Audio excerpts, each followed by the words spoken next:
Hello and welcome to the Big 12 Mafia family, part of the College Football Mafia networks. I hope you're glad to be here with us this week. We're starting off the week with a bunch of news that sort of popped in the last 24 and 48 hours. So it should be an exciting show. Want to welcome you in. I'm your host, Nathan Balmer Brown. With me are my two of my three partners that we will call on this show. That'd be Moen After Dark and Wild Ute. How you guys doing tonight? Doing good. Great. Great. Great. That's what we want, is we want to be great. We appreciate everybody being here on a Tuesday. We know Tuesdays aren't necessarily big days out in the general public, so hopefully you'll consider making this part of your weekly regimen. That's what we do here, and we appreciate y'all being here tonight. Make sure you follow us all on Twitter. Make sure you subscribe on YouTube. Turn on all of your notifications, and then consider becoming a partner with us in the Big 12 and College Football Mafia family. Want to become a member of the College Football Mafia family? Simply select the Join button from our homepage. There are several options with their own unique benefits to choose from. You can also set yourself to auto-accept gifted membership by selecting the gift settings options as shown. Yeah, we need to remember to turn off our own gift membership things, because we tend to have people do gifts all the time, and half the time they go to us. So that's something we need to stop if we can all do that. Macula's not here, so he was the latest victim to that sort of a couple weeks ago. Anyway, we appreciate everybody being here. Like I said, we're going to start off with a couple things. I'm starting this new thing in the last couple weeks called Opening the Books, and we're literally talking about what's big on everybody's mind today. I want to announce that Immaculate's sort of under the weather today, so we'll excuse him. Really appreciate all the work he does on Twitter, on YouTube shows, and he will be greatly missed. Ute, I'm opening the books. What's top of your mind tonight? What's top of my mind is the Louisville Cardinal. Okay, the Cardinals here. I'm surprised with Louisville on how strong of a brand Louisville is. I guess, being in Salt Lake City, being a Pac-12, Big 12 fan, I don't watch a lot of Louisville games, but the more research that I do and surveying conducted is proving out that the Cardinals are freaking a big-time brand, and it's really surprising to me, actually. So that's what's top of mind right now in the college football space. We're going to get into conference championship games and why they're going to be finished soon, and also the revenue distribution. Got a lot to say about that. Ton. And we'll let you say it. I can't wait. You brought a presentation with you that Moen and I haven't seen yet, so I'm really looking forward to you going through that and kind of showing us what you're thinking on that term. Anyway, Moen, what's top of your mind? What's opening the books for you today? Pie. Carving up the pie, getting as much pie as possible. As much pie. And pie. We're using that as a euphemism for the college football playoff money. No, I'm close to 300 pounds. I do like pie. It's not a euphemism. Okay. All right. Just likes pie. Okay, so pie. That's what you got with. Okay. Well, I guess keep it simple, stupid. That's what my dad always told me. It's not just a euphemism. Not just a euphemism. I got you. I'm if hearing people you. want to send apple pies, I'm feeling that from you. Really quick before I sort of open this thing up with Ute's presentation, I want to show everybody something that's really important to us, and we're going to continue to remind you about it and sort of go through those processes. But we still have all of these Wild Ute University shows that we've made, and the production value of these shows, people, is, believe me, it's out of this world. In fact, I think they're the best in the business. These are ones that we put up and we're constantly adding to. And it's really important because, and in fact, we did a short that turned into a full show. Where's that at? Why can I not see that now? Well, for some reason, the video that you made, Ute. Georgia Tech? I think, yeah, Georgia Tech isn't listed, but I think it's because my membership is expired. I have to reapply. All right, that's my bad. let me get to these videos that Ute does. So he's gone over the Miami to the Big Ten. He's done North Carolina to the Big Ten. He's done Clemson to the Big Ten. He's done Florida State and how private equity affects all of college football. And lastly, not least, we started off in Wild Ute University with does FSU fit in the Big Ten? So these videos right now are all available to everybody for free. They were originally produced and put out for only a certain amount of time as member benefit videos. So I want you to appreciate the value that you're getting there by being able to watch them free. But we really want to make sure that everybody knows that they're coming out weekly. There's one that's called Georgia Tech to the Big Ten and how that fits. I'm going to have to reapply. For some reason, I can't see that video. But regardless, the way you get there is you just go to the Big 12 Mafia page and you go to the videos tab. All right, we'll clear that out. And maybe someone drank too much for Georgia Tech then, and just I don't know. I don't know. It was there, so I don't know what happened. Anyway, give us kind of what you're thinking and what's going on. Well, yeah, thanks for talking about the Wild Ute University videos. Upon reflecting on these, nobody else is doing this, guys, out there in any space. This is the first of its kind. It's a matrix model that is looking at how attractive candidates are. The Big 12 model was developed. Well, it's almost developed. And this one's primed and ready to go. It's really good. So you'll be seeing videos from like the Big 12 expansion candidates over the next couple weeks. We'll be releasing those to members and the public. But really, it's just a unique approach to look at realignment based on data points that are relevant, that have been spoken, that are relevant from media executives or, like the likes of a Brett Yormark or Big 12 Karen. So the relevant data points that are just measured compared to each other to see really who's the strong contender and who's a paper tiger. And it's pretty dang revealing, actually. So it's been a fun exercise to do, but that's what that's all about. Now let's get into the payouts, guys. Do you mind if we jump into the revenue distribution? Let's go. It's what people want to hear. So, Moan, I don't know if you want more pie. It sounds like you're pie for you guys over in the Big Ten here. Can I cut in? Let's do some shout outs first. Is that okay? Oh, let's just I should have done that before. It's my fault. I apologize for interrupting you. Let's say some quick shout outs here to recognize everybody who's here early, and we do appreciate you. Buckshot Kid, you're not a member anymore, man. How do you take care of that? Bill G says Georgia Tech. So if you're drinking, you can do Georgia Tech tonight. Ryan Willie says third. Ryan Willie then says, I don't think an agreement will be reached by the end of the week. Yeah, we'll talk about that in a little bit. Get down here. We had Sergeant Pickles, one of the party. Glad to have you here, Pickles. Thanks for watching. Terry Kane, Summit Hawk, Laura Weiss, Dan Miter, Daniel Gygax. Let's see here. Conundrum. Joaquin Morales. It's good to see you. Joaquin Morales says, greetings, TCFM community. Don't forget to smash that like button. Boy, don't we like that. TCFM community. Let's go. Let's go. Let's see what else. Rock Chalk says, I agree with the champ game going away. Yeah, that's another idea that was talked about on Greg's show. Obviously, Greg Flugar broke some news this afternoon. We're glad to support him and his efforts in doing that. And we appreciate everybody coming and watching us afterwards. That's really cool. Larry, the GM's checking in saying, Wild Ute, one of the things I love about your system is that it's objective. And as you said, you learn things when evaluating new teams. Why don't you speak on that for a minute? You know what? I'm the biggest dork of all, guys. I do this because I'm interested in seeing what to uncover here, and like the skill set that I have applying in this realm has been really rewarding and fun for me. So while we produce these videos and like it's fun to share and everything, I just like doing it. And like I just do it for myself, and I'm like the biggest nerd at night and stuff. I'll just break it out for fun just because that's just who I am. But I just never know what to expect. Like in the new Big 12 model, the way things are shaking out is not what I would have picked on the surface. And like you kind of ask yourself, is this correct and everything? Are these assumptions correct? And there's a lot of testing that goes involved in it and everything. But I try to take an objective look. I'm not trying to leave bias out of it. I'm not juicing the Utes numbers, for example, or K-State's numbers. You never know what you're going to see.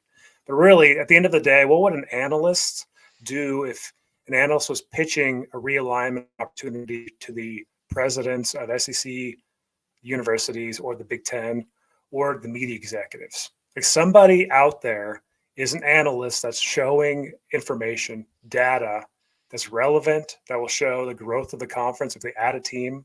And that's really what I'm trying to replicate. It's like, what kind of presentation would they be seeing, the decision makers and realignment, that we could bring to the public's eye? That's the whole idea here. So it's just absolutely fun exercise to go through. But I appreciate that comment, Larry. Yeah, it's great feedback. And I just want to, from personal attest, the first time Ute and I spoke, we spoke about what's the values of some of these schools and why do some conferences want them and others don't. That was one of our very first conversations. And we worked on that for a long time. And one other thing I want you to speak about, Ute, is how it is an objective analysis. We're not, we've decided what the formula is. We published what we're breaking it down in, and then we deliver the results. How is that so much different than other places they might get information from them, but the information is presented as facts and just accept it because I'm smarter than you? Well, usually it's just like, okay, here's what the smoke says, or the rumor, or the hot thing of the day, the gossip, and some people really do have like real legit sources. Like Greg Fluger has legitimate sources, and some people just blow smoke. It's complete bullcrap. How could you ever know? Like, I feel like, when you're just paying attention to that, you kind of get blown left or right, and you never really know what to expect because it could change tomorrow. And I get annoyed with that. And so, like, what could you do to look at facts based on data without just someone telling you, okay, here's the latest gossip train here and stuff? And looking at data is pretty revealing in itself. But really, the most important part of it is like, how do you know what's the relevant data to apply? And so that's where it takes a little bit of skill and like in a little bit of actually asking people that might be more of the insiders that have knowledge about what's important for realignment for a conference. And so luckily we have access to some of those folks, and I'll like be honest, like we've had conversations like a Bob Thompson, right? And like he hasn't given us anything that's not on the shows or anything, but like he's given us information about what, Fox will be looking at, back, in the last realignment cycle. So that's something to note down. When Brett Yormark's interviewed by BYU TV and he lays out expansion criteria, he tells us what he's looking for. We can believe him what he said, data points based on that information. Big 12 Karen was on a podcast recently. She revealed that rivalries are one of the big trigger points for the Big 12. That's relevant information to apply to a model to build out something that makes sense. And so it's grabbing information and weighting the model in an appropriate way based on the information that's available from the decision makers themselves. That's how you do it. And then you apply the data, you collect the data, and then put it together. So that's really all we're doing here. And again, no one else is doing that. Some people might have viewership figures and they'll throw it out, try to make an assumption based on just viewership figures, but it's much more complicated, nuanced than that. There's a lot of different variables. We might not even know all the variables, but we know a lot of them. And we can look at those to see how the field looks. And I just want to tell everybody out there, when you come and you watch our shows, you're going to be the smartest guy going into the water cooler tomorrow. When you're listening to shows on YouTube back, when you're listening to even shows that came before ours tonight, you're going to see that we're giving different analysis. We don't parrot here. We don't repeat other people's stuff. We credit when we've received information or somebody has written an article. We give credit to those people. But we also own some of this stuff. It is our intellectual property. And it's really important that people understand the difference. There's a lot of copycats out there, and we'd like to be considered not one of those. So anyway, that was a little bit of a tangent. Larry, that was a fantastic post. I really, really appreciate that feedback. Let me just get a couple more shout outs here and then we'll get started. Joe 2095 says, Wild Ute, did not know you were a Kansas fan. No wonder you don't like KU. Can you bring it into the picture so people can see? Okay, I see it. All right, that's good. Let's see here. Daniel Gygax says, Louisville was a meh program until they moved into the current stadium in 1998. Then things changed for the better in Louisville. Louisville's absolutely jaw-dropping on really how big a brand that is. And right. We'll talk about that a lot more going forward. But that's the thing that's just shocking. Shocking. That's all I'll say on it tonight, though. Shonsky says, how's everybody doing this Tuesday? Good to see you, Shonsky. We still have lunch. I haven't forgotten. You need to send me a text and remind me, though, because I have a hard time during the day. Jamie Thornton asks a very important question that we've talked about, but haven't come up with criteria yet. Wild U, I want a degree. So what do we need to do to start promoting people to get degrees at Wild Ute University? If you're You a know member what? for a year, I will design a degree and you can print it out. There we go. Let's go. Let's go. We got a Moan. bunch of people here, a lot Oh my that are gosh. over 7 months. That is Yeah. sweet. That's fantastic, Moan. Absolutely. All We'll right. get you a So that's it. diploma. Yeah. Well, Maybe even- get you a different icon. Well, we will print it up on a dot matrix printer, and we'll put it in a frame with a plastic cover. Is that okay? Anyway, that's a great idea, and I think we'll do that. So for now on, if you're a member for a year, you get a Wild Ute University diploma. That's a great idea, Moen. Well, a couple more comments here. Louisville can draw more eyeballs. Sorry, Steve Ohio, Florida says Louisville can draw more eyeballs than one would think. Get basketball back on track, and they will. NIL is strong. As recent as 5 years ago, that athletic department was in a shambles from coaching scandals, and I can remember some of those. That's absolutely true. Thank you, Steve. And we'll get one more in here from Edward Wayner, one of our longtime members. Happy spring break to everybody. Yeah, EW. works for me. Okay. All right, the floor is yours. All right, here we go. So let me see if I can pull this up. Maybe you need to, Bomber, actually. Can you pull up? I can, yeah. Yeah. Oh, you don't Perfect. have control? Okay, let's leave it right here. Yeah, I can control from here. Okay. So Okay, we're going to play okay. a little game here. This game is called CFB Payouts. Actually, it should say CFP for College Football Playoff. I just threw this together before the show, so my bad. But anyway, okay, big idea here. What's being socialized is the CFP revenue payouts, right? For the SEC, the Big 10, ACC, Big 12, and the G5.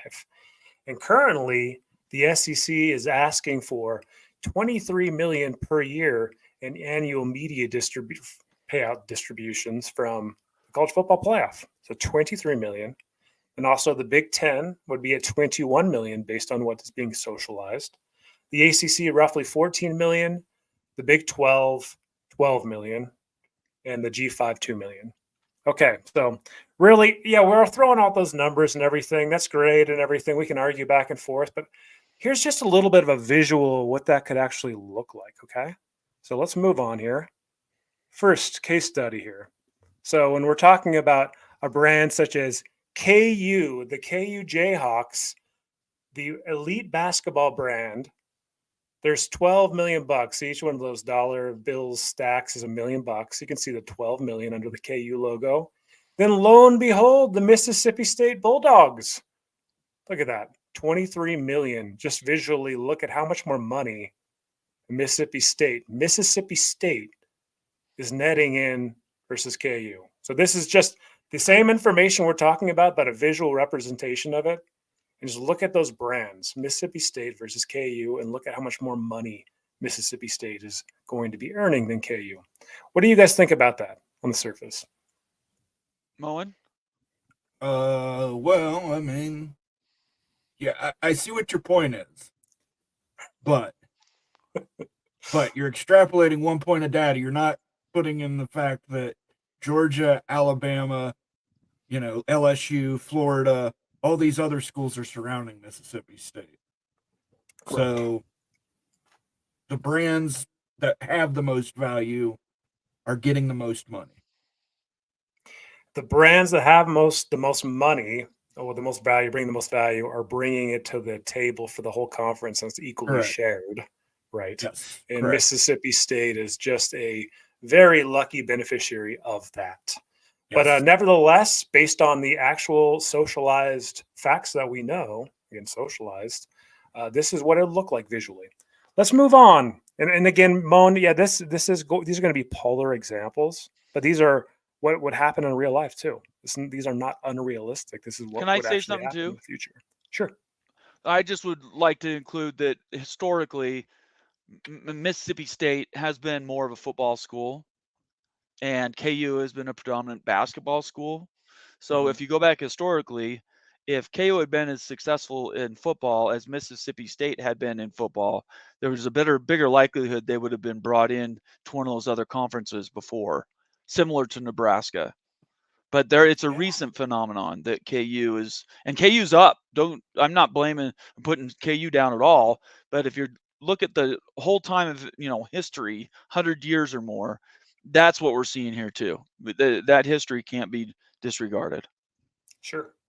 And like as far as brand value, looking at these two, people recognize that KU logo over Mississippi State any day. Oh, I'm sure KU that's has true. Much stronger brand than Mississippi State.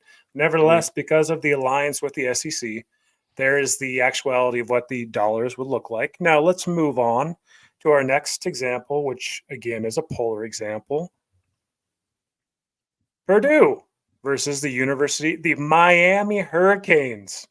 The Miami Hurricane versus the Purdue Boilermakers. This is what's being socialized. The ACC would be netting $14 million a year in media distributions annually, each school, while the Big Ten would be earning $21 million. So you're looking at $7 million more for the Purdue Boilermakers over the Miami Hurricanes. Just a visual representation of what that means there. It's pretty striking, actually. What do you guys think about that? Again, I think you're taking two extreme examples. And Purdue has historically been pretty good. They produced some quality quarterbacks. They won some national championships. Miami's only come to relevance in the last 50 years. Well, Okay.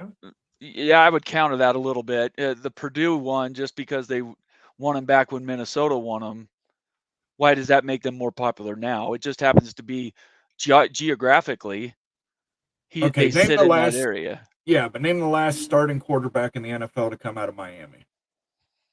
Testaverde, probably. Yeah, it would be Dorsey. Dorsey. No, it would have been the guy from the 2001.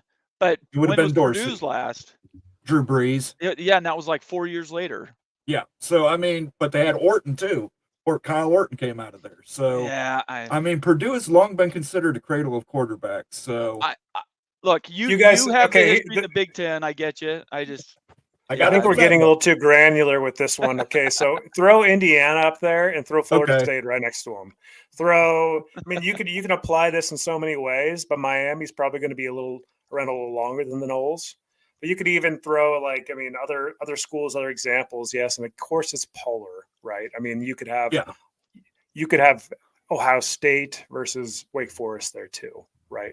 Yes, they are fortunate. They are fortunate sons. I will agree with you. There are a lot of programs that they're fortunate. They do not produce the money in football that Ohio State, Michigan, Penn State, USC, those brands do, and they just kind of get to be lumped in there with them. I agree with you. And don't take it wrong. We're not saying Purdue doesn't deserve whatever they're getting. I think they don't deserve it. I don't think they deserve it at all. Yeah, at the end of the day, it is the system. They're not going to tear the system down and disenfranchise those schools. So, all right, we've got one more example here. Okay. Go ahead. By the way, Greg is watching. If you guys have any questions for Greg, he is watching as well. So Greg, everybody else, get ready for this one. It's a bit jarring. Okay. All right, here we go. Vanderbilt versus Boise State. Yeah. This is just absolutely sad, guys. Look at that. Yeah. Looks like Scrooge McDuck over there with the Vanderbilt Commodores. That's a little bit. Yeah. And then you've got Boise State freaking Broncos. Yeah. Having $2 million. That's even less than $2 million. You could take away a little bit of one of those dollars. Wow. But that's just a visual of how insane this thing's getting. And it's like looking at that, honestly, it's almost depressing for Boise State and everybody else. I mean, how can you compete? You can have access to a playoff spot, but when the Vanderbilt Commodores, when Mississippi State, when the revenue gap is visually this much, there's just no way that you're going to be able to win multiple games to get to a championship.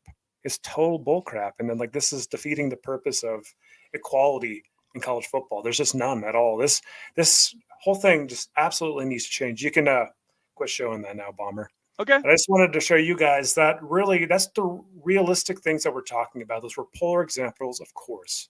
But that, Boise State would be getting $2 million and Vandy would be getting 23 in addition to all the other SEC schools. It's just so much more money. It's Right. just really unfortunate to see that and everything. That's not what G5 schools were expecting, and it's highly disappointing, to say the least. Moen? Do you own stock, Phil? Is it I fair that do. my Ford and GM stock is lower than Tesla? Is it I mean, fair? is it fair? I mean, I that's only buy index funds, man. I don't buy Oh, individual stocks. okay. Well, that's what I'm saying, though. It's based on how much profitability your conference has achieved. The Big Ten has achieved maximum profitability. The SEC has achieved maximum profitability. Part of that is the fact that you have some of these schools that are losing in these conferences to these big teams. The reason Michigan, Ohio State, and Penn State are constantly 10-win teams is because they play Rutgers, Maryland, Indiana, Right. Purdue, all those schools that lose to them every year. Right. So they do play a part in the ecosystem. It's true. Yeah, I think, and I'm sort of in the middle here. I know Ute is, he's taking all the energy that it is basically the Big 12 is getting screwed. We both know that. And trying to do everything he can to represent kind of what that anger and where it comes from. It's not just made up, right? The equities are definitely off the board. I could, my own school, I would say there's equity problems there in relation to some of the schools that you put up there. So I don't know. At the end of the day, unless they do a reshuffle and they do like a 48 best, which could happen maybe in 7-8 years. They're not prepared to do that now, though. There's no way there's enough money, not enough organization, not enough time to do something that for 26. So we just need to keep in mind that all this stuff is moving targets, and there are a lot of schools that are going to get left out, and it really sucks. Well, they're going to get included. These G5 schools are going to get included, but you can see that financial gap's going to come suffocate them in this way and another way, like in just the normal media distributions based on the TV contracts. It's like, right. It's worse than David versus Goliath. Like you're just an ant. Like you can't compete at all, and that's the unfortunate thing. Like in the past, you could compete. Boise State could win a game versus Georgia and stuff, but in the future, it's just the system is becoming so polar that it's not really even doable anymore. And that's unfortunate. Right. I want to thank everybody for being here. We're 90 people watching us. Really, really appreciate that. Make sure you give us a subscribe on the YouTube channel. Make sure you're following us on Twitter, and then turn around and turn on your notifications so you know when our shows will pop up every once in a while. Let's get to a few comments here just off of that last short we just went through. I tagged a few. You can answer these or whatever. We'll run through them. Jamie Thornton, one of our members, says, and to be fair, for all these schools, and I know college football peek around the corner with Greg Flugar has said this. I did not know that was in this quote. So Greg, I'm sorry. Didn't mean to pull you in on this, but it says relationships with these schools go so far back, nobody is getting dumped, period. Nobody's getting dumped. Like no one's going to get jettisoned out of a conference. Yeah, nobody's going to get relegated. But you know what could happen is football could pull away from a conference. Okay, right. Ohio State pulls football away from a conference and leaves the rest of their sports in, and then all of a sudden, most of the revenue is gone. Look for that in the future, because if we're going to talk about capitalism and a fair market, you can't have a bunch of piggybackers jumping on a conference getting paid $23 million. You can't have Purdue making $23 million and Ohio State making $23 million. If Ohio State can make 100, Purdue should make 5. And that will happen eventually. And that's fair. That's a fair market. That's how it works everywhere else. And I would be fine with that, honestly. It bugs to see Vanderbilt, Mississippi State, Indiana, Purdue, and these schools just totally piggyback. How did we get to a place where meritocracy, which exists in every other walk of life in the United States, none of my friends watch Premier League soccer with me, primarily because they can't handle the ties. They can't. Every game needs to have a resolution, right? So this is the one place in everything we do where there's a vote at the end of the season. Teams are picked, teams are left out, and it's never been meritorious. In fact, in some cases, the meritoriousness has been completely thrown away, and we can talk about Florida State right now. So, how did this get bastardized so much? And this is probably a bigger question for a different show, but how did we get to a point where this is the one outlier? And all of American sporting, this is the one outlier where media dollars to conferences is what's driving competitive balance and who's really competing for the top prizes. Bone? Do either Well, of you? I would just say if we're going based on a meritocracy, the SEC and the Big Ten have been No. pretty dominant in getting teams into the college football Not the playoff. conference. Those are individual teams, though, Moen. But that's not a the conference. You've had sure teams in the conference: Michigan State, Ohio State, Michigan, Penn State should have been in. That's 4 teams within Let's the talk conference. about the ones that shouldn't be.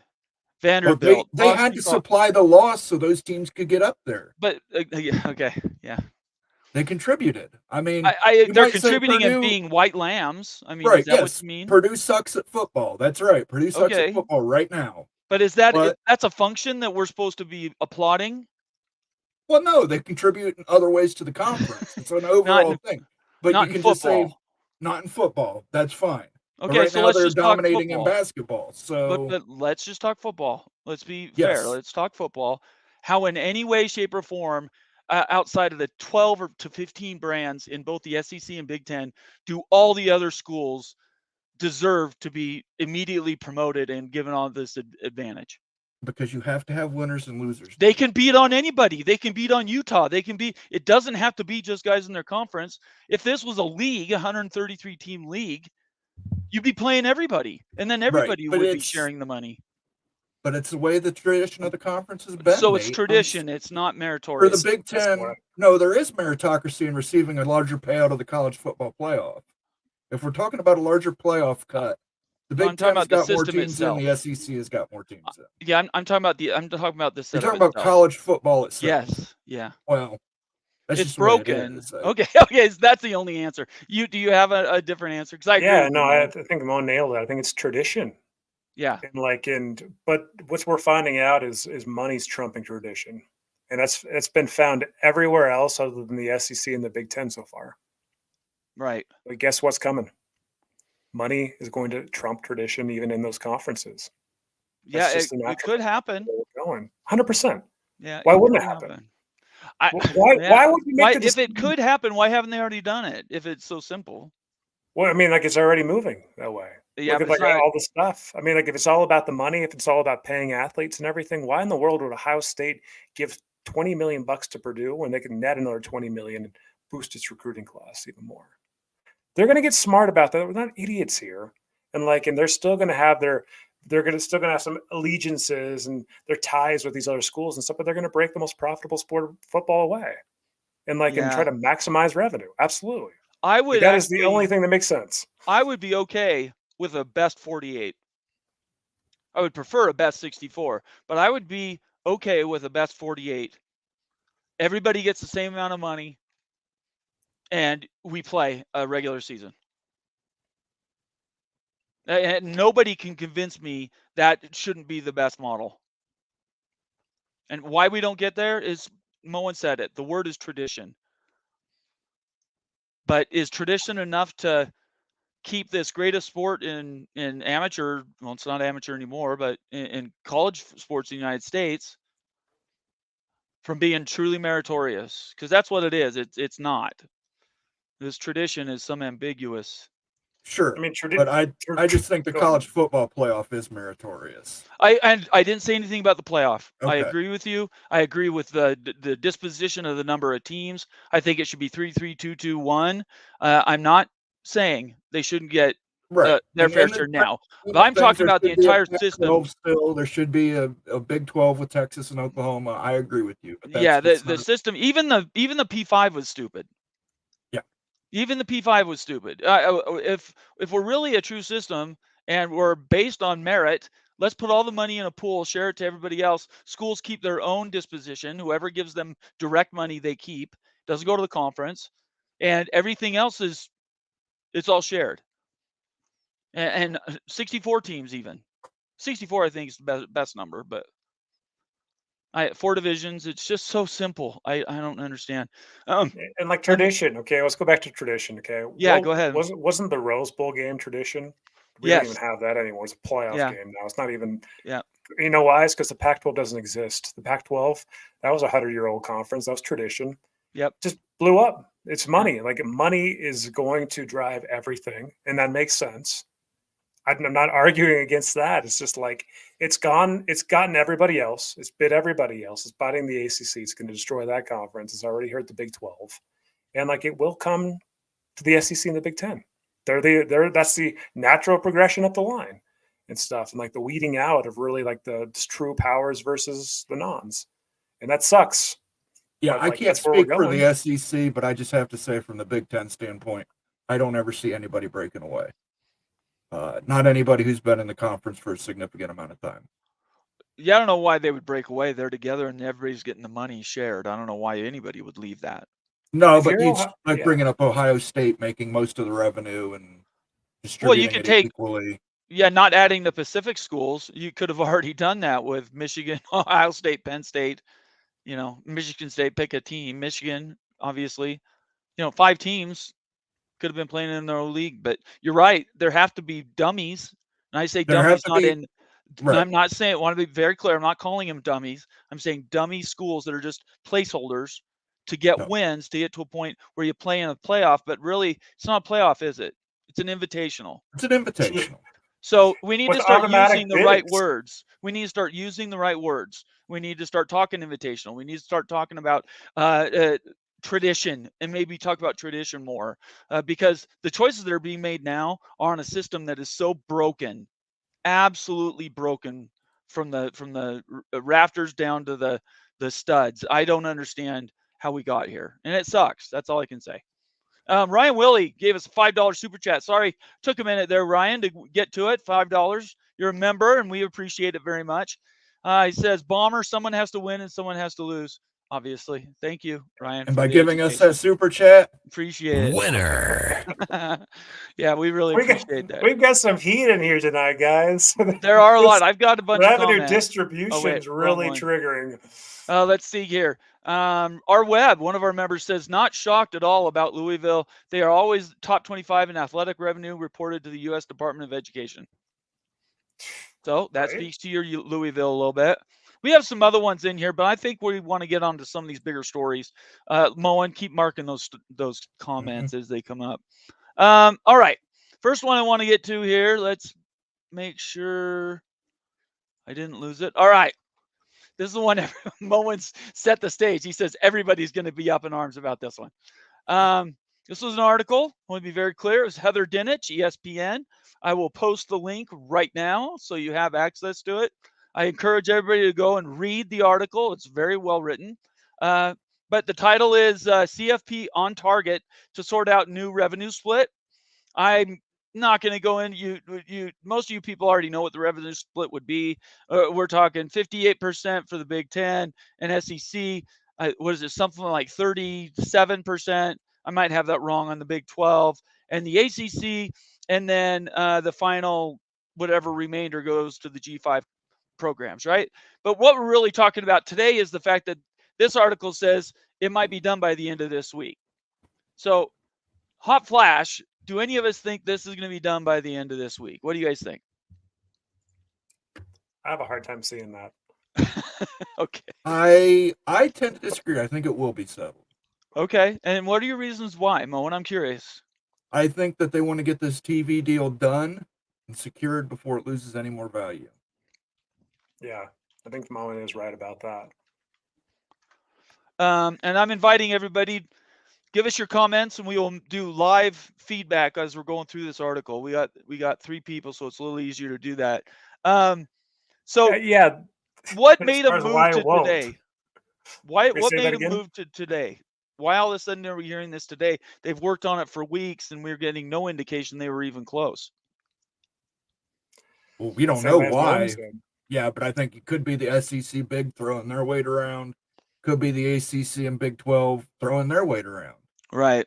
We know Yormark has been a little more receptive to unequal distribution model on the basis that he gets a look in at 2028 Right. based on conference realignment. Yeah, that was one of those I was going to read. Jim Phillips has been more of the stalwart anti this revenue measure, but if he gets some kind of assurance from the Big Ten and the SEC that they'll back off his teams, he might go along with it. Let me read that look-in comment at the end of the article, and this is really important, is especially important for ACC and Big 12 fans. One clause that has been introduced and agreed upon, according to sources, is a look-in in 2028 to give commissioners a chance to reevaluate the contractual agreements based on how the field and performance has unfolded to that point. There's also a clause that permits that timeline to be accelerated if there is a material realignment again. And I will say that Brett Yormark is the one who really has been championing this. And I'm really, this right here has been introduced and agreed upon. I got to believe Phillips could not have wanted that inserted in there. So I agreed upon and introduced that. What do you guys think about that? Do you guys think that that's going to make it without any problems? I believe it will, because I believe the Big Ten and the SEC are lining this up to where the Big 12 will be a partner with them. I agree with you. What do you think, Ute? I know you're a little more. I'm with you guys. I think that it's Okay. advantageous for the Big Ten and the SEC to kind of, clandestinely partner up with the Big 12 here, because they're going to be going after ACC schools. All three of them are going to eat up the ACC. It's pretty easy to see, right? It's got to be some awkward conversations with Jim Phillips, right, in these meetings and stuff, because everybody's basically circling around him like sharks, right? Like his teams are just going to get gobbled up, and so there's going to be a lot of support for the look-in for this reason, right? Like, why would the Big Ten or the SEC not support the look-in? Because they're going to gobble up those teams too. I mean, like, Right, and so right. and all of a sudden, like that all of a sudden reshifts everything. The money for the ACC would be diminished significantly if there was a bunch of teams that left, got plucked. So yeah, it just makes plenty of sense that that's kind of the landscape of things, and the ACC's in big trouble. And like, of course, Phillips is going to squawk, he's going to fight, and everything else. But what's he going to do? There's no way he can hold that up. I think one thing that is probably happening on the back end, this is a conspiracy theory I've come up with in my head, that I actually believe Washington State and Oregon State are pushing all the G5s to support this, because this is really the last chance for some growth into what would become a 2+1 power conferences. The ACC will still exist, and that will give the opportunity for those schools to move to the ACC, which there's a bunch of G5s out there that the ACC could fill with. So in my mind, the only guy who should probably be sweating this is George Klyavkov. I'm sorry. Phillips is the only person that should be really worried right now. George K's probably watching our show right now. He is watching us right now. That should be a drinking word right there every time we say his name. That's been a minute. I just had to throw that in there. That was pretty good though, right? Inserting George Klyavkov. Anyway, so good. I think everybody's for it except for Phillips, and I think maybe he's just been numbed out of the room. Anyway, I love that. Other than that, I mean, there's some other details you can get in here. Again, they break down the payout and other stuff. But as Moen has said, because of the representative, just because of the shares, as Immaculate has described, this is a financial transaction. Just because of the shares that the SEC and Big Ten have, they get a predominant amount of the money. If everything represents $1, they have $3. The others have $2. So necessarily they would get a greater portion of the whole. And I don't think that's going away. I think, if anything, the hope is the look in 2028, resurgent Big 12 is able to increase their portion, maybe take a little from the Big 12 and the ACC or SEC. Got a super chat here from Ryan Willie. Boy, Ryan, thank you very much. Appreciate both your super chats. ESPN has a financial benefit for it to get done ASAP. I doubt it gets done this week. Yeah, let's talk about that part of it. The ESPN piece, obviously they threatened to walk away at some point. Could that be the impetus to the news today? Absolutely. Yeah, ESPN wants to get this thing done, right? And I think that there's just going to be the hold up with the G5 payouts, the distribution payouts, and like obviously the look in, like we talked about, these snags and everything.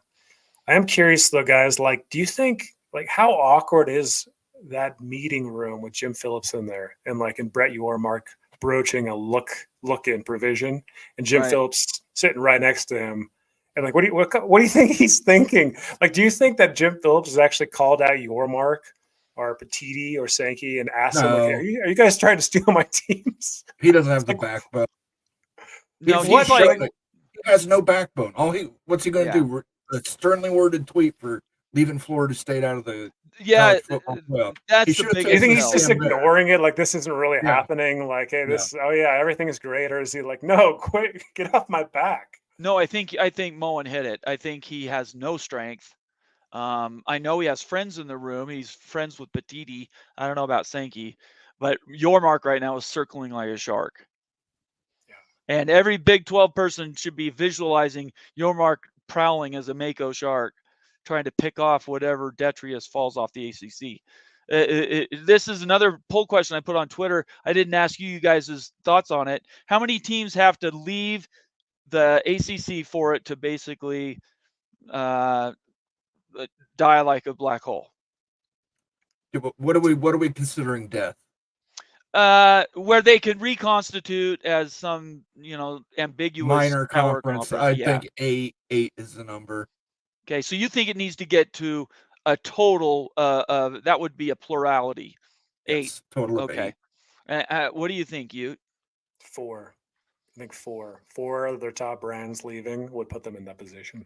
And I mean, those 4 you have are to the same consider 4? already, even with Florida State and Clemson at the moment, like they're locked in until 2020, 32, 33, and they're still only making like a fraction more than the Big 12 with all those Right. schools. Right. Like, that's the current state of things in the ACC. So you can chop off the top 4. Yeah, that's Yeah. to me that they're done. But the real value for the Big 12 is getting more East Coast times. So getting a Pitt, getting a Virginia Tech, getting a Syracuse, getting a North Carolina State. These kind of schools get you East Coast time zones, East Coast start times. That's where the maximum value is. That's why the West Coast conferences died. They couldn't get those 12 o'clock noon start times. Which is what we talked about for months and months, and I never understood why the Pac-12 schools couldn't see the nose from the you and I talked. We were really heart to heart there at the beginning in April and May last year, and we were Mhm. talking about just and how things sort of changed in your mind about the Pac-12, and how eventually you saw the light, right? I don't know if it was in the shower one morning or something, but you It's a basically dream. right you figured it out that yeah there is truth to this. I think the biggest part that told me is when I found out that 2/3 of the viewing public is east of the Mississippi. So Mhm. we're pretty dark out here on the west side. So I mean, what were your turning points? Because I think Clemson especially is already starting to say, "Oh, we're going to be right behind Florida State." Go ahead. Yeah, so again, like I think that if 4 teams jet, I think that it's really toast. I think that just based on like the contract right now for the ACC, I don't know how you could say that it's going to be able to maintain anything like its current iteration of the contract. I mean, you're looking at a haircut of half the amount they're making now or less. And so Jeez. it's going to be demoted. I'm serious about that. Like they're bringing in approximately like 33, 34 million in media distributions right now. So you can half that, like about 15 million and everything, just because I mean the most of the value's gone. I think that ESPN also renegotiates that contract because they have Yeah. the ability to do it. I think that they Right. would take some ACC content still, but that reduced amount, about 15 million approximately. And what that does too, guys, is that opens up the Big 12 to take those time spots and exposure wise That's right. on that That's ACC right. contract. So not only Those are you all getting the East important Coast, viewing windows. That's right. right? Like that gives up more ability for the Big 12 to actually expand their relationship with ESPN. And I think that will lift their own TV rights revenues with the additions too, because you're getting the East Coast time spots and you're taking the exposure away from the ACC. So obviously the Big 10 and the SEC, or the SEC is going to get a chunk of that too a little bit, but the Big 12 is going to get some. And so it's going to lift the Big 12 boat, and the media payouts are going to be greater because of it. Right. And that's why I think your mark is probably being a little more buddy with Tony Petiti and Greg Sankey. Oh, right I'm sure now. he is. Yeah. I'm sure he's voting the way they want him to at this point too. And with the addition of those teams, you can start a Big 10 or a Big 12 network at that point. You could They might start your just own take network. Right. ESPN might just move it over. They could Right. possibly take the ACCN and just repurpose it. But yeah, I think it right. It's scary. We're talking about scary times, money for our schools, other things. It's a fact that the Big Ten and the ACC are going to be eating way earlier than the Big 12 will be. But On the flip side, there's a lot of things that are pointing in a good direction for the Big 12. And at least for tonight, that's what we're focusing on. So I really think that, things are looking up as far as that goes. We got so many comments, guys. I got a bunch of them that are marked, but I wanted to get to this one other story, and then we'll go through comments really quick. We do have a hard stop, unfortunately, at 10 Eastern, just so everybody knows. Everybody's getting off, and it was my fault we started late. I didn't apologize to you guys at the beginning. I had an appointment that ran a little bit late. Anyway, let's get to this last news item. Let me just flip it over here. Let's see. Let me bring this up. All right, here we go. So it says, will the SEC Big Ten greed ruin college sports as we know it? And it's a Dan Wetzel article. Let me post a link so everybody has access to it. I encourage you to read it. You can do a read along a little bit because there are a few bullet points that I'm gonna review, and then we want to talk about them. So Dan Wetzel does a really good job in my mind of summarizing things. And I really appreciate the way he writes. It's for my ADD that I have never had diagnosed. Anyway, so I'm just going to read a few of these bullet points, then we're going to talk about it. Let's see. Okay. No, that's the basketball one. Sorry. I wanted to start here. Okay. Here we go. It's seemingly the exact opposite of how negotiations over the future of the college football playoff are going. Up here, it just talked about the basketball tournament and how well it's structured, and it's working. Based on a series of recent proposals, the Big Ten and SEC appear interested in guaranteeing rather than earning and codifying advantages, not simply winning them. They appear focused on vacuuming up every last crumb of money they can rather than consider what's best for the whole sport, including the future. All right, so let's get to some bullet points here. He says college football has no central authority. The NCAA does not run the postseason, so the Big Ten and the SEC are free to try to strong arm. Okay, these are the 3 bullet points. Highlight them so everybody can see them. The first one is the Big Ten and SEC would receive as many as 4 automatic bids each to a 14-team expanded playoff. Everybody knows the other setup is 3-3-2-2-1. That's the one that is preferred, but the Big Ten and SEC are asking for more. They are also asking for guaranteeing the 1 and 2 seeds in the field always, every year, and never will they lose that. Even if their champion is 5 and 7, they would never lose that seeding. The third one is divvying up the revenue not on performance, how many teams get in and win games, but by predetermined split that greatly favors you guessed it, Big Ten and SEC. Those leagues would get a combined 58% of revenue. We talked about that a little bit ago. The ACC 17%, the Big 12 14.5%, and so on. And basically, the rich would get more in the future because they are the richest right now. So let's just break these demands right down. First of all, hasn't the 4-4-2-2-1 auto qualifiers, hasn't that died? It's been discussed that if the revenue distribution is correct, that will go away. Okay. So the 58 stays the same, but they lose the 1 and 2. They go to like a 3-3, 3-3-2-2-1. and they get rid of their automatic buys. Okay. All right. How do you feel about that? Just that part? I feel like the 3-3-2-2-1 is much more equitable. Yeah. I'd like to exchange that for the distribution amounts that we're talking about. I think that there needs to be a lot more negotiation in there. I think that's a non-starter, and like even for the G5, you've got to take more than $2 million in revenue. Come on, like it's got to be somewhere. Got to meet in the middle somewhere else. Totally understand the SEC and the Big Ten are going to get more, but I think that we're a little far off still on the dollar amount. And if I'm Brett Yormark, that's what I'm negotiating on. Still, we're not there yet. What do you think about this idea for performance incentives? Right now, out of the contract, let's say it's $1 billion, and I can't remember, it's 900 something million. Out of whatever that number is, there's no performance guarantees for the top 90% of the money. There's only $100 million that's actually given to the winners in the brackets. So the performance incentive is actually 1/10 of the entire package. So the money's guaranteed to these payouts, why isn't it reversed? Why isn't it earned, and then what's left over is given to the leagues as guaranteed money? Yeah, go Why ahead. isn't it a poor performance Yeah, incentive? the G5s would make no money. Well, they would get You- their money regardless. Well, yeah, but you're saying that you're going to reverse it. Look how little the G5's making this right now. Now, if you reverse it, But I'm You're saying saying they'd that- still get the proportional one share. That doesn't Okay. go away. yeah, but you're There- saying if you just reversed it, My point is, in that world, the Big 12 could have 4 teams that were all 10-2 and could have really high seeds, and potentially the SEC wouldn't, and they would make more money because they had more schools in the deal. I just wonder why it's not more performance incentive. well, I think it is a performance incentive. It's just not an on-field performance incentive. The performance Yeah, incentive what it- was the SEC took Texas and Oklahoma, Okay. and the Big Ten took 4 West Coast Okay, teams, so the performance. and the Big 12 took 4 West Coast teams. I got That's you. a Okay. performance incentive.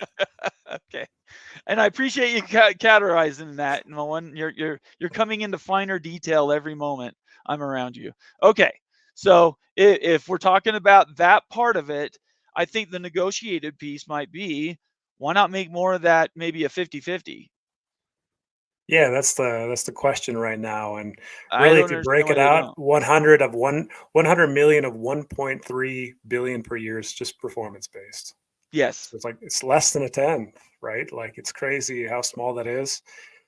This is going to be the least satisfying answer ever, but I believe this is the case with schools and not like a professional organization. I think that schools want budget certainty. That's the reason for it, like budget certainty. So you know what kind of staff to hire, teachers and everything else, what your athletic department's going to bring in. And based on automatic bids and guaranteed money that won't fluctuate or change, you can actually set more stable and accurate budgets for the next coming school year. I'm serious about this. So I know it's not satisfying to hear that, but I really think that's the case. And so for a lot of these academic institutions, that's important. So when you have budget certainty over non-certainty, you're always going to go with certainty. Okay, and I think that's reasonable. And these are our educational edifice. They're not supposed to be profit centers, even though we know they are.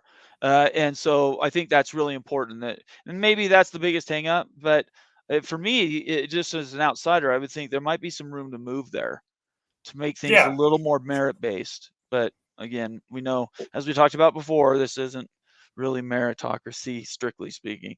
All right. I mean, make 20% of it, right? Not even 50. What if you make 20% of it, right? Yeah, I don't know. It just seems like it should be broken up a little bit more. So then later in the article, he says, and this is in quotes, quote from Sonny Dykes, the automatic first-round buys for the Big Ten and SEC is like the NFL saying the Dallas Cowboys get a first-round buy since they have more fans than the Bengals. How preposterous is that? And then he says, so preposterous that the cutthroat bottom line chase every nickel NFL wouldn't even try it. And Dyke's point extends to even uneven revenue sharing and multiple automatic bids is particularly preposterous because based on the competitive strength and historic success of the Big Ten and SEC teams, they would likely be able to earn those bids anyway, which has always been my contention. And even money via competition, it's so if so good for them. Do you guys have anything you want to add to that? That I sums it up do. nicely. I Go ahead, do, Vaughn. but I would just say it's as preposterous as the NFL playoffs seeding based off of a coin flip. Yeah, I mean, everything's got their nuances. There's no doubt about it.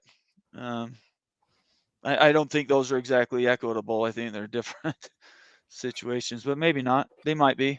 I'm not a stats guy, but that it's possible that's equal.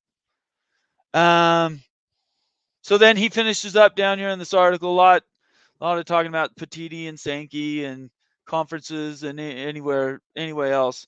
But I just want to finish off with this. Now, who knows? Sankey was understandably frustrated when, in response to the SEC adding Oklahoma and Texas, a deal every conference would have jumped at, the ACC, Big Ten, and Pac-12 formed an alliance to block a good playoff deal back in 2022. That was the original sin here. How much punishment is too much, though? And then in response, he says, Sankey is a very smart guy. He understands history. He's always acted in a reasonable manner despite the unfair criticism and being a good shepherd for college sports, leading in ways fans don't see. Okay, these two paragraphs tell me Dan Wetzel's on the payroll of Sankey in the SEC.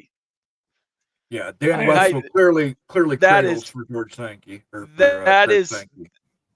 Yeah, I started this little thing saying, yeah, I love Dan Wetzel, and I finished with, he's basically making excuses for the SEC, and it just doesn't make any sense to me. Anyway, What's kind of strange about this, though, you could see like the National College Football Inquirer podcast right there on the screen. right? And that's the one those three guys do: Wetzel, Dellenger, and Ford. I Yeah, listened to that earlier today. College Football Inquirer. It's Yeah. a great podcast and everything, but Wetzel spoke on this topic in that podcast that came out today, and he almost had like a different narrative. It was a different message, it seemed like, than in what he wrote, that piece. It's just Really? weird and everything, because he was really pro Sankey in the piece, but Yeah. like in the podcast, it was not like that. That was not the narrative at all. So it's a little bit surprising to kind of hear that. I don't know if he's in his pocket or not, but it sure looks like it's pretty favorable there. Like, let's be honest, like the SEC plucked Texas and Oklahoma. Because of the power dynamic shift, then the alliance was formed, right? That's the first step right there. So really, what's the genesis of that? Oklahoma and Texas leaving and going to the SEC. And then the Big Ten did what they did. Like, it looked like such a bad move for the ACC and the Pac-12 to form the alliance, but what were we going to do? Like, you're screwed. You weren't the biggest. Right. It was the Big Yeah. Ten. Big Ten, you had to do that if you were the Pac-10, the ACC. You look like a fool, but 9 times out of 10, they're going to do that in the future. Like, because But they to need not get an alignment and strength in agreement, the Big Ten. though, I trust Yeah. that guy. Back of the napkin. Like, what are you going to do nah. still? Like, what are you going to do? Like, what kind of I would have leverage demanded did a you contract have? in writing. I would have. Free pizza. Yeah, I Free would have done pizza. something to get Free something pizza. in writing. That's what I would have done. I mean, okay, Anyway. so if the Big Ten didn't take USC and UCLA, the alliance might have been effective. No, But, I mean, because USC I and still UCLA don't- were leaving anyway. Yeah, Somebody Well, just would like have in a taken world where they didn't leave and stuff, the idea of the alliance to fight against a strong SEC wasn't a bad idea. Didn't No, work it at was all. It was a good idea because at the time that, Wetzel brings up there how this was such a good playoff option that Greg Sankey was putting out there. He was putting it out there while he was backdoor dealing, knowing he had Oklahoma and Texas coming in. And he was smiling to Bob Bowlesby's face the whole time while he was doing it, creating this playoff that was clearly going to favor the SEC as a 16-team super conference. I think just all we know is money's driving all of this. We can talk tradition, we can talk meritocracy and all these different things. At the end of the day, it's coming down to money and the strength of the dollar, which is why Purdue will be bigger than, almost What anybody that can name drama, out though? west. Like, seriously, right after the drama that Moan just outlined, all of a sudden you've got Kevin Warren in the same room as George K forming an alliance, and he's plucking his 2 best properties, possibly. Right? Yeah. It's messed up, but it's like a drama, cutthroat drama. That's what college sports has become, especially college football. Because Sankey pulled it, Warren pulled it, and then you've got Petiti, who I think Petiti is absolutely like a stone-faced killer, guys. This guy is like no joke. He's just going to get stuff done. It's just a business deal. I think he's as cutthroat as your mark or more. Petiti is an absolute. Don't mess with this guy. This guy's just like not even going to say anything. He's just going to totally end it, man. Somebody left a great comment on one of our videos that said Tony Petiti is a silent G, just like lasagna. And Let me say that again, Moan. He's a silent G, just like lasagna. Dude, Petiti really is like, this guy's scary. Like, he's just getting stuff done. He's just like tectonic moves. He doesn't even care, right? There's no loyalty at all to college sports. He's just going to mess it up.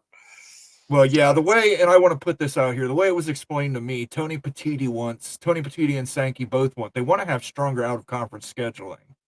And one of the reasons they want so many automatic qualifiers is they don't want losses disqualified. That's right. That's the main reason, I think. Right. Yeah, that's driving it. Yeah. The money is a byproduct, and the share piece is how you measure it. But at the end of the day, they don't want to cannibalize themselves like the Pac-12 did for years. And knock down their own teams by playing these crazy either out of conference or in conference matches. They want to have headline matches that if you lose, it doesn't drop you out of the Right. playoff. Yeah. Doesn't ruin your season. And that, that's reasonable. I think You know that's what? Hey, reasonable. it's super reasonable, but I will throw a warning out to you guys. That's laying the blueprint of a breakaway. Because you guys told me that Indiana's values for the losses. If you have automatic bids in a super conference, you don't need to have an Indiana anymore to have losses. Yeah, You still need So this enough is a blueprint. losses. You still need enough Right, but like I wins mean, the and losses. NFL, you could eat a bunch of losses and still go to the playoffs and everything. So Well, it's just make sure that you're not noosing yourself up doing this type of stuff in the Big Ten. Like Right. that's really Again, what it's. with the NFL, if you're not above 500, you shouldn't be in the playoffs. I'm sorry. and yet it happens. And it happens because the Because divisional that's the playoff rules. That's yeah. yeah. And the NFL's not a good analog for college football. I know that's the natural one everybody goes to, but they couldn't be farther from. They're more dissimilar than similar. So, all right, you guys ready to do some Q&A for a half hour? Yep. Let's do some comments. All right, let's do it. Well, I'll invite everybody to continue to leave your comments. Ute and I don't know about Ute tonight, but Moen's been marking them for me, so we'll run through those. We this is our favorite part of our show, so we encourage everybody to leave those comments.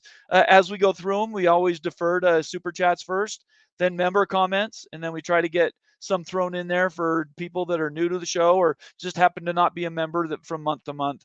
And we encourage everybody to participate. So put out your questions and we'll try to get to them and go from there. This first statement from preseason champions, Ohio.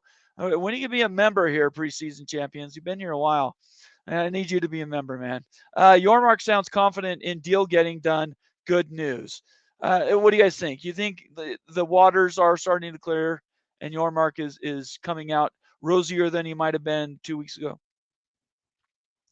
I think that we're probably a week or two away from getting a deal done. I think we're pretty close though, in hammering this thing out because let's be honest, like it's gotten ugly. Like even like talking about it, like everyone gets revved up and everything because there's just people care so much. And I'm sure that is hot and heavy in those rooms too and everything. And I think it's better for the sport just to get this thing worked out so we can move on and talk about like more fun based football stuff without, talking about money shares. It's never going to be like, a fun conversation necessarily. It's important, but yeah, I think that we're close. Moen, anything you want to add? No, I think like we said earlier, Yormark is becoming junior partner. Okay. All right. Dan Miter, good to have you here, Dan. He's a member, says if FSU breaks free and other teams follow, what do you guys see the 3 remaining conferences in members for a total? You break that down for me. I'm not sure I can follow the logic. So if FSU breaks free, I can. okay. I'm going to say the Big Ten's going to go to 24. The SEC and the Big 12 are going to stop at 20 each, and that would be 64 total teams. I don't know, 20. That big number for the Big Ten. I think that scares me a little bit, but it's possible. What do you think, you? Yeah, I think that the Big Ten goes to 22 teams. I think the SEC goes to 18 teams. And I think the Big 12 goes to 20. And then at that point, there might be a move where the SEC moves from 18 to 20 and the Big 12 moves from 20 to 18. Right, because teams have moved. Yeah. Because teams have moved. Yeah, I think the SEC is going to try to come plucking Big 12 teams once more. Very possible. Yep, very possible. All right. Thank you very much, Dan. Did you want to add anything to that, Moen? No. Okay. Next one's from Dennis Hattie. Glad to have you here, Dennis. He's a member. You can't just repurpose the ACC network. Carriage agreements must be made with each individual state's utility telecommunication commissions, and that takes years. We know that from Bob Thompson. He's told us that several times. I was being very broad. I wasn't speaking like tomorrow they would move it, but the idea would be, or in my mind at least, the idea would be you take the facilities that are in the schools that are participating in that, and you then begin to build out a network that you could potentially monetize. Do you guys want to add anything to that? No. Okay. All right. Shonsky, another comment, says the Big Ten will want it done because they're riding the coattails of the SEC. Without the SEC, the Big Ten has no argument. The Big Ten is arguing because of money, not performance. Performance getting that money. It's He sticks to us. That's exactly right. You want to add anything to that, Ute? I think that the Big Ten is growing much stronger with this realignment cycle. And I think it's much more even than a lot of folks think amongst the SEC and the Big Ten now in their current configurations. The Big Ten makes the right moves with the ACC in the next cycle. They could possibly, by tick, overtake the SEC in strength as far as competitive strength, too. Anything else? Mo, you want to say anything? No. Okay. Let's see here. Let's see. Dennis Hattie again says Jim Phillips and Sankey don't view themselves as adversaries. The two conferences have had a working relationship for decades. Couldn't you say that with any conference? Julius Sounds like the Caesar. Pac-12 and the Big Ten. Yeah, Julius Caesar didn't view Brutus as an adversary either. How'd that turn out? Boy, you guys are getting violent here. Okay. Yeah, I agree. Edward Wayner. Good to have you, Edward. It says, if the Big 12 and ACC get screwed on CFP payouts, can you see fans of these conferences boycotting watching the SEC and Big 10 teams and or CFP games? I don't think a boycott flies. I mean, I could see some of them boycotting, but at the end of the day, you're going to draw enough casual fans. That's where your money's at. I mean, it's the championship, right? I mean, it's a great question. Like, there are probably going to be a lot of fan bases and fans that commit to this. But then once the first big football game of the season's on, they're going to have FOMO and they're going to turn it right on and forget about that. I just don't think if you're a college football fan, how are you going to boycott the game? You love it. You love your school and you love watching high level college football. You know, I tried to boycott the Michigan national championship run, and I failed in that endeavor. So it's hard. You watched to see them lose, didn't you? I watched to see them lose, but I didn't even want to give them like one viewership on the rating scale, and I just folded like a chair, man. So yeah, that's the problem. It's the siren song, the allure of college football. Hang on a second. I gotta. Okay. Let's see here. Moving right along. Thank you, Edward, for that comment. Jamie Thornton says, Mowing After Dark, dead on right. And I can say the same thing for the SEC. No founding members are leaving. If the SEC adds Clemson, maybe it pisses off South Carolina, but where is South Carolina going? I mean. Right. And South Carolina is a recent ad for the SEC, right. Figuratively speaking. Within the last 30 years, right? Yeah. It's still a long time. I mean, it's not yesterday. Ute, anything else? Would South Carolina have a home in the Big Ten? I doubt it. South Carolina would have a home in the Big 12 if they decided to leave the SEC. So you're right on. They're not going anywhere. Yep. Okay. Laura Weiss, another member, says any conference that with Texas as a member should proceed with caution. Yeah. We will post that without comment. Thank you very much, Laura. I think you're right. Philport 76, not a member, but glad to have you here, man. The Big Ten is different. We aren't dropping our brothers. It's the one thing a Michigan fan like me can agree with a Buckeye like Moen. Whoa. When was the last time you saw that happen? Whoa, cheers. Georgia Tech to that comment. That is crazy. That is crazy. It's good to have somebody that's reasonable come in here, Philport. It's good to see you. Thank you. There is like a band of brothers, though, right, in the Big Ten. A little bit. I'm really impressed that, like, the Ohio States and the Michigans want to stick this thing together so much. As long as there's this commitment, then it will stick together. But, if I'm a TV executive and I'm dangling $250 million in media rights distributions versus 125 to Ohio State and Michigan, how strong is that bond? Hey, they may be losers, but there are losers. You know what? And I think there is something to that. The tribalism you mentioned before, tribalism, I think it's real in these conferences. And they fight amongst each other and they're willing to steal to get ahead. And so Yeah, I Was think it? that's exactly right. Let's just take this down the path a little bit more, guys. So, like, was there ever this type of loyalty in the Pac-12 at one point? No, I grew up in the Pac-12 area. There was nothing ever like that. So the Big Ten is just different. It was Stanford wanting to create the West Coast version of the Ivy League forever. That was their goal. Washington was really an outpost for athletics because Oregon State was bigger than Oregon was until 96, 97. So, Washington State and Oregon State being protected by Washington, and Oregon, how'd that work out? The Arizonas were a bulk ad in 78 from the WAC. So, no, they were never, maybe when it was the Pac-4. Maybe. But Yeah, growing up maybe. in that It is area, just in the you Big. never heard USC people getting along with Washington people to get something done. That would have been a headline, I think. All right. Here's another one. Scott White, Florida. Another one of our members says Vanderbilt has one of the lowest viewership numbers in P4. You just talked about that, and averaged about 23,000 per game in attendance last year.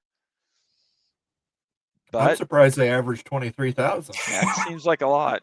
Seems like a lot. It does seem like a lot.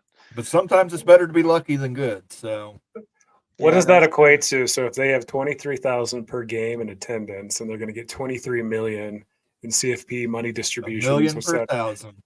Yeah, like 100,000 per one fan attending a game. It's bad, guys. It's so bad.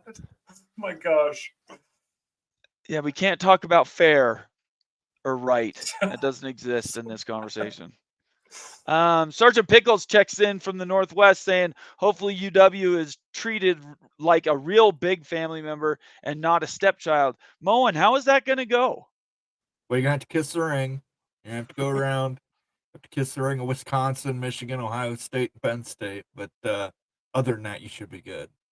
As long as you don't piss any of those guys off, you're fine.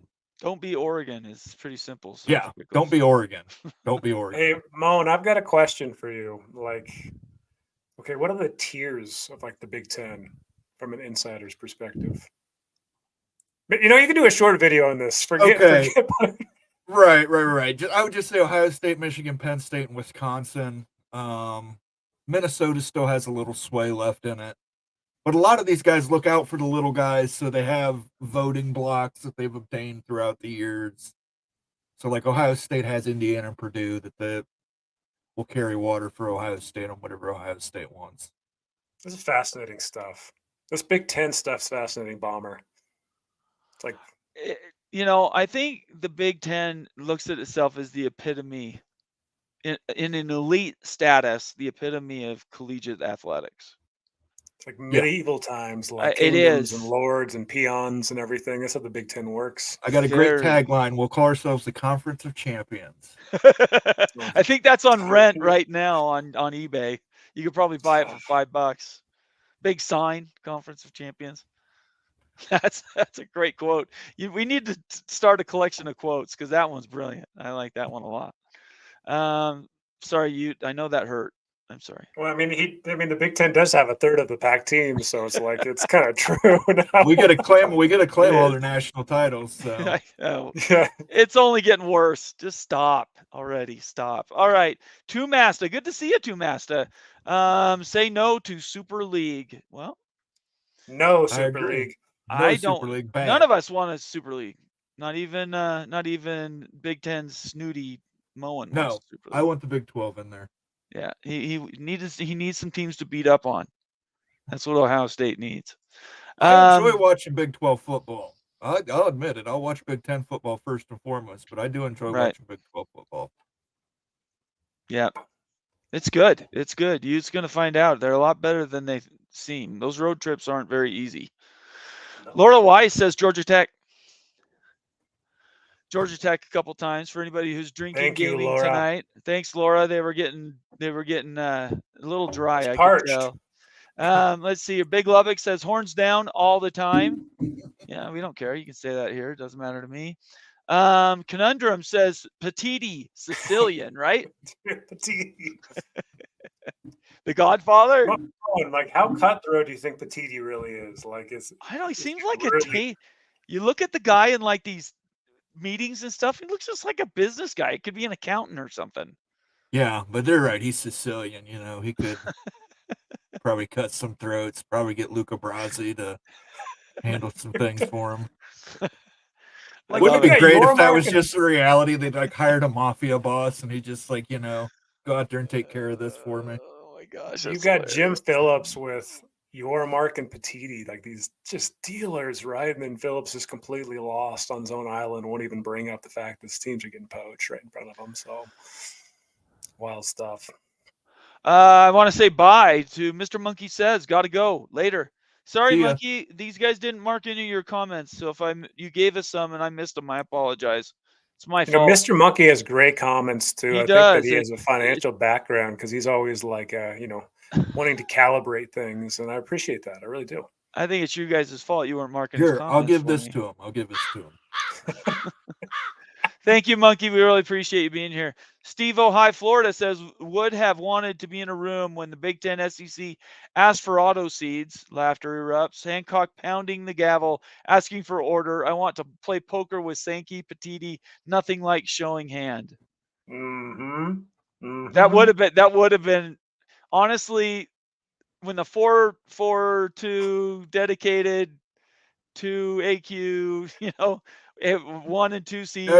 Everybody was laughing except them. They just had a cold, steely stare, and then everybody realized it wasn't as funny as they thought it was. But it's still And then it funny just because it died. got shouted And it down. just died. It was treated like the trash it is, and I'm glad that happened too. By the way, What do you think step too Yormark far. did though? Like Yormark's a calculated guy. He's got fire in the belly. He's so strategic. Do you think that he's just like, was he really laughing? Was he giggling? Was he smiling? Or was stone faced? What's his face look like when that pitch came to him? Well, first of all, I'm pretty sure he would have known about it before they announced it. I don't think he was surprised by it.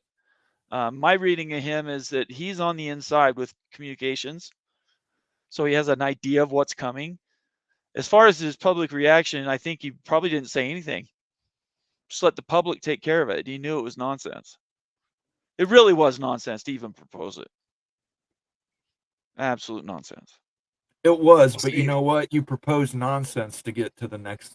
Because when Right. you propose that 58% revenue distribution, Right. it And it doesn't looks a seem lot as better. ridiculous because you Right. put this ridiculous proposition in front. Yeah, but you got to realize these guys are used. I mean, he's negotiated tens of billions of dollars of contracts. Yeah, as has Petiti. So I think Yormark's probably got them all beat in total value because he did the NBA stuff. He did NASCAR. I would be willing to lay down money right now, $100 that says he's negotiated the biggest deals of all three of them. College Okay. football is small. So compared that's to NASCAR. an off-field accomplishment. What? That's an off-field accomplishment that you can say for Off-field? What does that even Yeah, mean? you were saying that off-field commentary, that off-field success for the Big Ten was securing the best brands. No, You can use and that for the I Big agree 12. with you. I think it is. Yeah, and you I can just use think that for the Big 12. let's clear this up. What I'm being very clear about is I said just because that's the way it's been, is that the way it should be running? Just because tradition has been there, and I'm a traditional as much as anybody, is Right. this really where we want to be? Wouldn't it be better if we were in a world where we could have these cross matchups and the money was even? Well, sure. I That'd think be if we could great. get there, that would be great. The only way you get there is you have to do baby steps. You have to start somewhere. Yeah. You can't just say it's tradition, throw your hands in the air and walk away. It's never going to happen. Okay. All right. Well, you may be right. I'm not making Big a Bomber, declaration. the Big Ten Kingdom is closed. There's walls around the city. It's closed. Okay. Until they invite Utah. As soon as they invite Utah, that's not going to happen. Changing his tune. It's never going to happen. You think I'd change my tune, Moan, if the Big Ten invited Utah? I think you would in a minute. Yeah, I think in the microsecond you heard about it, you would turn and run. Yeah. I'm happy being in Big 12, guys. As you are. I love it. Okay. Joe, 2095 gives us $2 super chat, probably to shut up. I'm not sure what this says. What will the final money split be? My opinion is it could be right where it's at right now, the 58-32. I agree. 12. I haven't heard that moving at all. I don't know if Greg's still watching. Probably not. He has a date night normally on Tuesday nights. That would be interesting for Greg to follow up on and kind of give an idea of what that would be, because I think people would like to know how certain that is. The money part of it, I think, is done though. They're talking about access now, I think. All right, we're starting to wind up here. Wait. One sec. Okay, so sorry. that's a good question. That's a great question right there. And Okay. right now the SEC's at 23 million, right? Prediction here, they're going to end up at 21 million. They're going to concede on 2 million. The Big Ten's currently at 21 million prediction. I think that it's going to land at 20 million. They're going to concede 1 million. The ACC and the Big 12 will each increase by 1 million each. So ACC would get 15 million per year. The Big 12, 13. And the G5 is going to get a million more per year too. So they got 3 million for G5 schools. So not a big movements, but a little bit of a benefit for everybody. Now, where does Notre Dame fit in there? Does Notre Dame get the ACC cut, or do they get the G5? I think they get the ACC cut. I heard today it was the independent cut. I could be wrong. They might get both, to be honest. Yeah, no, an ACC. Yeah, they probably would get both. Yeah, I mean, the look what they gave them. The ACC will give them a share. I think they'll give them anything. Yeah. What do you want? You want my car? I got two children out back that can mow the lawn. You want them? I think the ACC right now is just trying to survive. They're willing to do and say anything to get that done. Great comment. So you heard Ute. He's the financial analyst on the panel. He says that there's some small changes, percentage concessions, but not slight huge. concessions. Slight concessions. Thank you, Joe. Or let's see, make sure. Yeah, Joe. Thank you very much for that. The Thundergrad CFP has been a recent follower of mine. I really appreciated his interactions on Twitter. Thanks for being here. He says, non-realistic scenario. How cool do you think if the CFP has a conference playoffs like they do with basketball? Do you guys like that? Immaculate's not here, so I'll just speak for Immaculate and say that's Immaculate's been calling for that since time immemorial. Conference playoffs. Yeah. I'm not a fan of that. I'm not a fan of that, but I don't. In football, doesn't work. There's too many teams. Not it. Where's your conference even playing conference games? I just, unless you're gonna, like I said, 48, 64 is still 6 rounds. Well, I think he's How do you talking fit about in 6 rounds? I think he's talking about the conferences themselves. Like Big Ten would have their own conference playoffs. The SEC would have their own playoffs. Yeah, I'm not a big proponent Big 12. of those. Yeah. I love the idea. It's definitely there with you. I think it's a fantastic idea. Yeah, at the end of the season to match up the 1 versus 2, 2 and 3, or 3 and 4, 5, 6 in a conference to have like a 1 or 2 week little mini playoff. I think it's a great idea. I do. I don't think that there would be much downside on it. I think it would warrant a lot of money for the SEC and the Big Ten, especially the Big Ten. That might end up becoming the 10th conference game for the Big Ten. Exactly. Just make it basically a conference game at the end of the season. And I think that would work. And we've talked about this before. This isn't something that's just new tonight. We talked about it the last several weeks. And Immaculate has been the one that sort of carried the banner for this. But honestly, I think it was 2 or 3 weeks ago, we talked about it as a group. Why if the big hang up is these buys for their best teams, why even have them play in the championship game at all? Just give that week a bye and let everybody underneath them play for those spots. I don't understand why that isn't what's going on. I that's not true. I do understand why, because they want to see the best brands playing the best brands, but I understand the reasonable part of it with everybody can't have a bye. So, unless you want 18-week college football, can anybody imagine that? No. I can't. There's no way. All right, one last super chat, and then we're going to get out of here. Summit Hawk signs in with a $10 super chat. Thank you so much, Summit Hawk. Give that man a Jayhawk squawk. If in 2 years, let him cook. Sorry. Let him cook now. Let him cook. I said, let him cook. Okay, I apologize. I stepped on that. I apologize. That was wrong. You can play it at the end too if you want to. Moen. Summit Hawk for $10 says, if in 2 years Brett Yormark gets his added East Coast teams and his look in, does the 58-32-10 get changed in Big 12's favor? We talked about this a little while ago, Summit Hawk, at the beginning of the show. Yeah, we could see that happening. Yeah. Yeah, that's a great question. So, let's talk about that a little bit more. So, right now, the socializations, the SECs get 23 and the Big Ten gets 21 per team. So, if you add those two together, that's 44 million, right? Here. Okay. And then the Big 12 gets 12 million right now. Okay. So, the ACC gets 14 million. If the ACC goes away, that opens up a lot more revenue, right, to come from the CFP that would be added to probably SEC and the Big Ten as well, but also the Big 12. The Big 12 would probably lift, and I don't know if they wouldn't double, but they would probably lift by $5-6 million a year. I think. Wow, Get really? Close. Yeah, probably. Another 5-6. Just go out. So they're getting the high, like ACC. almost 20, 18 or 19 million a year, while the SEC and the Big Ten would probably have 25. But that's a lot closer. I mean, yeah, if you're looking at eliminating one of the 4A conferences, also there's just 3, that's a lot more money that you can try to fight for. And it's going to be a fight even with the A3. It's not like they're just going to concede the money over. Right. They're going to push the Big 12 around like crazy, like they're doing right now with the A4, but still there's more you can bite. So let's talk timeline, because I think that actually everybody hears 2028 as the look-in date, but actually the negotiation for that probably start in 26. So they're working forward. It all depends what happens with Florida State and the ACC and those schools. So the whole thing might move sooner than you might think. Absolutely.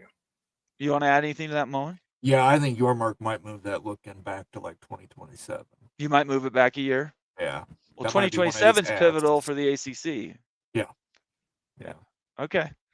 One more super chat from Summit Hawk.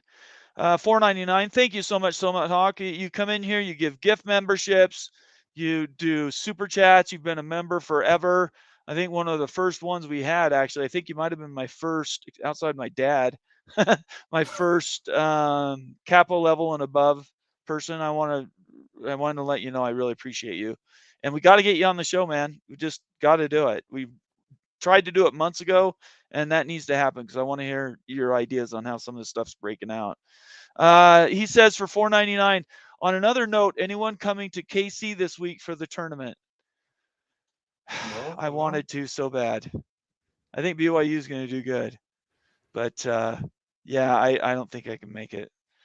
It's not the travel anymore either. It's the hotel costs. They're like $200 a night and stuff. I'd go for the barbecue. Yeah, that world famous. At Oklahoma Joe's. Utes a year off from going to the tournament. Maybe next year you and I can plan a trip. Yeah, I got to plan that Big 12 championship trip. That's true. Okay, you better start now. Summit, KU, Utah, Big 12 championship. Appreciate it. Thank you so much, Summit Hawk. I appreciate it. Appreciate you asking. If I was going, I would let you know and we'd meet up. That would be a lot of fun. 2 more super chats here. Joey Z says the CFP meeting most likely have a drinking game. Anytime auto buys was brought, they would all drink. And then by the end, they got drunk. And Georgia Tech. Georgia Tech. That's fantastic, Joe. Thank you so much for that. And last but not least, we will end on Rock and Rant Super Chat for $1.99. He says, once an avalanche begins, hard to stop.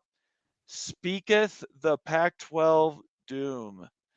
Lived that rock and rant. Absolutely. Once the avalanche starts, there's mass panic. It gets hyper emotional and you just jump off and go anywhere you can. And that's exactly how it's going to happen in the ACC. You're 100% nails. And if they're not preparing for that moment now, they're doing themselves a disservice because Washington State and Oregon State are calling. They're on the line. So anyway, we appreciate everybody being here with us tonight. Sorry about the half hour off. That's my fault. I appreciate everybody. I appreciate Moen and Ute coming on with me and putting this together tonight. Tomorrow's show, normally with Jen Santee, is on hold right now. I'm not sure if I'm going to be able to pull that off. My son is moving again, and I need to help him move. So that may or may not work. But definitely on Friday, we will be having our big freaking Friday show. and all bets are off on that. Other than that, I was gonna a surprise. I was telling Moan about this at the end. Next week, hopefully next week, I'm gonna get one of the guys. Let me bring this up so everybody can see it. This guy I found was in. This is so cool, actually. So this guy is one of the people that participated in this meeting this morning that was at Capitol Hill. You see Senator Ted Cruz right there. You see Nick Saban. We didn't even get a chance to talk about his nonsense today. This is the quote. It says, "Today I hosted a roundtable to discuss the future of college sports when it comes to the NIL landscape.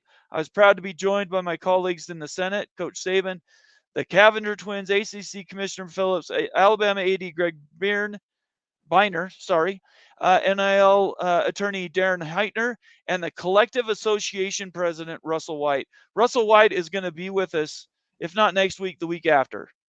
The guy that was Cool. just talking in Congress today is going to be joining us in a week or two.